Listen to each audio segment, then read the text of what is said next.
दे दी हमें आज़ादी बिना खड्ग बिना ढाल, साबरमती के संत तूने कर दिया कमाल। मोहनदास करमचंद गांधी, महात्मा गांधी, बापू, ये एक ही महान व्यक्ति के कई नाम हैं जिसने विश्व की सबसे बड़ी ताकत को अपने आगे झुकने को विवश कर दिया। महात्मा गांधी का पूरा जीवन ही आंदोलनों से भरा रहा है, लेकिन एक आंदोलन है जिसने देश ही क्या विश्व के भी बड़े बड़े आंदोलनों को बौना साबित कर दिया। उस आंदोलन का नाम है भारत छोड़ो आंदोलन। ये वही आंदोलन था जिसके डर से अंग्रेज भारत छोड़ के भाग खड़े हुए। कम से कम हमारी इतिहास की किताबें तो यही बताती हैं। पर क्या सच में भारत छोड़ो आंदोलन ने अंग्रेजों की चूल्हे हिला दी थी? नमस्कार, मैं हूं अतुल मिश्रा और मैं आपके सम्मुख उपस्थित हूं अनटोल्ड हिस्ट्री के एक नए अंक के साथ। भारत छोड़ो आंदोलन को अक्सर अंग्रेजी सल्तनत के ताबूत में आखिरी कील की तरह बताया जाता है।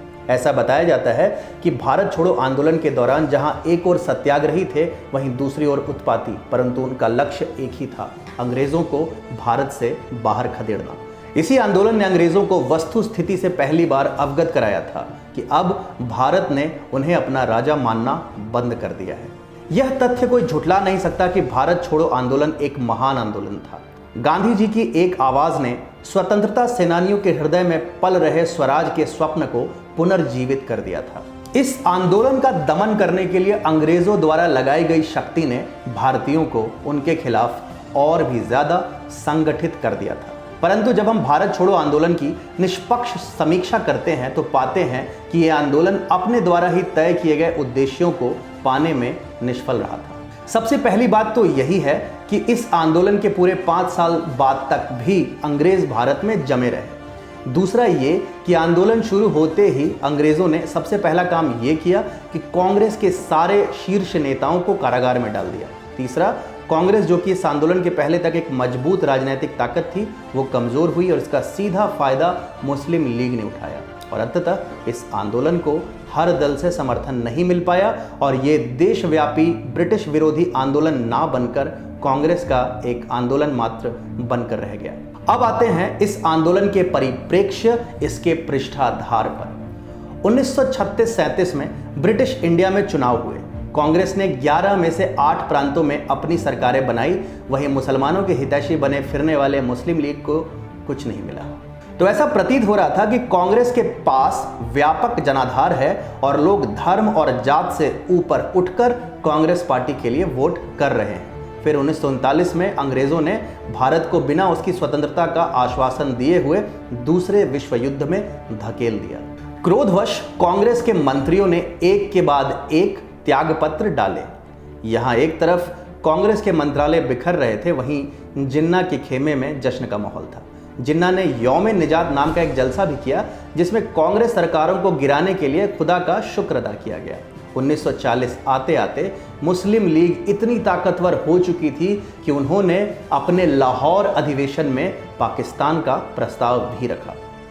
वहीं कांग्रेस 2 नाव पर पैर रखकर समुद्र में बही चली जा रही थी। एक और जर्मनी और जापान के खिलाफ युद्ध में वे अलाइज का साथ दे रहे थे, वहीं जबरन युद्ध थोपे जाने पर ब्रिटिश सरकार का विरोध भी कर रहे थे।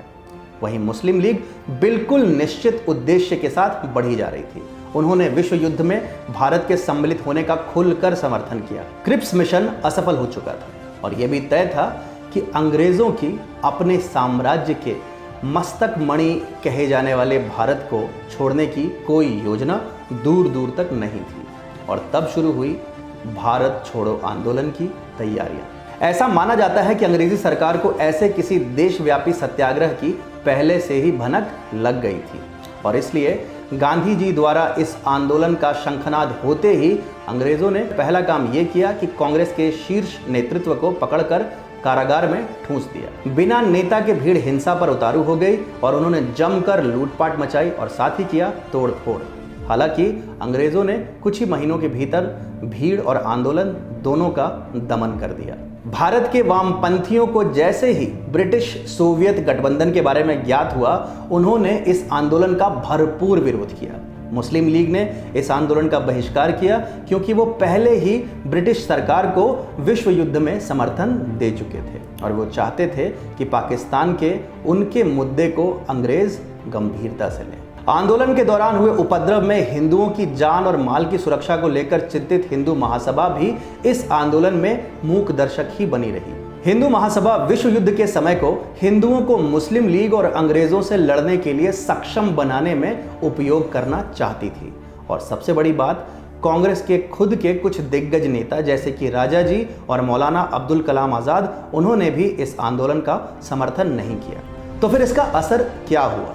भारत छोड़ो आंदोलन जितने वेग से ऊपर उठा उतनी ही वेग से थम भी गया। तब तक भारत की सीमाओं तक जापानी पहुंच चुके थे और भारत के हर एक व्यक्ति के मुंह पर बस एक ही नाम था, सुभाष चंद्र बोस। आज़ाद हिंद फौज के हाथों आज़ादी और अंग्रेज़ों के हाथों दमन के बीच भारत छोड़ो आंदोलन मानो बस पिसकर रह गया। 1944 आते आते ब्रिटिश फिर से भारत के सर्वे सर्वा थे और फिर जब चुनाव हुए तो ये बिल्कुल साफ था कि मुस्लिम लीग ने भारतीय राजनीति में अपनी एक अलग जगह बना ली थी। मुस्लिम लीग ने सारे मुस्लिम बहुल क्षेत्रों में शानदार सफलता हासिल की। जिन्ना मुस्लिमों का अविवादित नेता बन चुका था। जहां एक ओर जिन्ना का कद तेजी से बढ़ रहा था, वहीं अंग्रेजों ने किया एक भयंकर दुस्साहस।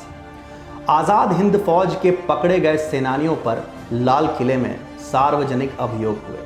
सुभाष चंद्र बोस के महान बलिदान की कथा जन जन तक पहुंची और साथ फैली अंग्रेजों के खिलाफ नफरत की एक प्रलयंकारी लहर। रॉयल इंडियन नेवी में विद्रोह हो गया और देश के हर हिस्से में अंग्रेजी सरकार के खिलाफ प्रदर्शन आरंभ हो गए।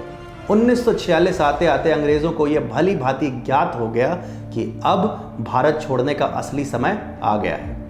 1947 में भारत को कांग्रेस को सौंपकर और पाकिस्तान को मुस्लिम लीग को सौंपकर अंग्रेज बोरिया बिस्तर बांधकर इंग्लैंड रवाना हो गए। लाल किले में आज़ाद हिंद फौज के सेनानियों पर चले अभियोग ने वो कर दिखाया जो एक देशव्यापी आंदोलन नहीं कर सका। सुभाष चंद्र बोस ब्रिटिश से लड़ाई तो भले ही हार गए थे, लेकिन आखिरी युद्ध उन्होंने ही जीता। जहां गांधी जी के देश छोड़ो आंदोलन ने जन जन में स्वतंत्रता का संदेश पहुंचाया, सुभाष बाबू की वीरता और बलिदान ने जगाया भारतीयों के अंदर सुसुप्त साहस, शौर्य और सम्मान को। अगर वो साहस, शौर्य और सम्मान नहीं जागता तो अगले कुछ और सालों तक या फिर कुछ और दशकों तक हम परतंत्र ही रहते। ये थी कहानी महात्मा गांधी के आंदोलन की और सुभाष चंद्र बोस के बलिदान की। कहानी भारत के साहस, शौर्य और सम्मान के पुनर्जागरण की और कहानी भारत की स्वतंत्रता की। ऐसी ही कहानियां लेकर मैं आपके बीच आता रहूँगा। वंदे मातरम, जय हिंद।